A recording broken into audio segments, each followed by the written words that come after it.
siihen käteen.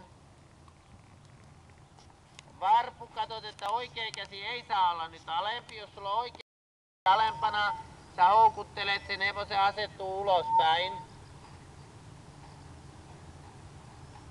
Aina jos hevonen asettuu mieliin ulos, on parempi, että ratsastaja kantaa sisäkäden vähän paremmin. Ei niin päin, että painaa sen alas, niin kuin Varpu äsken. Ja muista Varpu, että sä teet niin, että sä teet ravivoltin.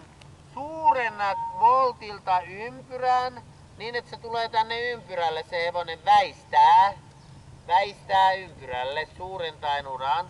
Sit nostat sen laukaan.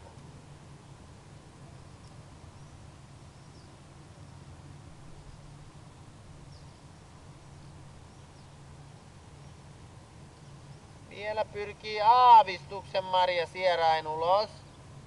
Näin just kun Maria tekee, suurennetaan väistäen ja laukan nostoa.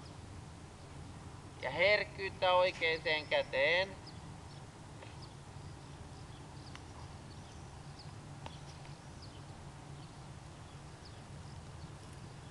No ja vaikka väistätät oikealta, Tiina, yritä pitää vasen jalka tiiviimmin.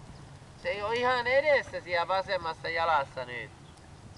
Kun se ei ole edessä ja sä lähdet väistättämään oikealta, niin se jää vähän hitaaksi. Sen takia se jää siihen oikeeseen ohjaan kiinni. Se on sulla melkein se ongelma siinä, että se hevonen ei ole niinku tarpeeksi pohkeiden edessä, tarpeeksi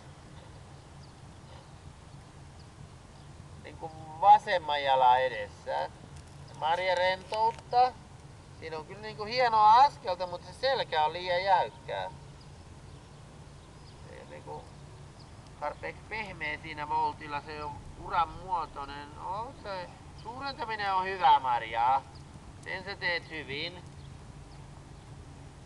Varpu, kanna se oikea käsi.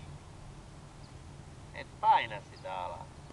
Et paina oikeeta kättä alas. Ei alas, ei alas, ei alas. Hyvä.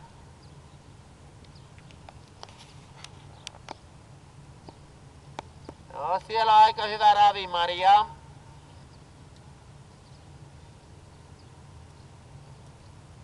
Vähän vasenta nyrkkiä ajattelet pystympään, Maria.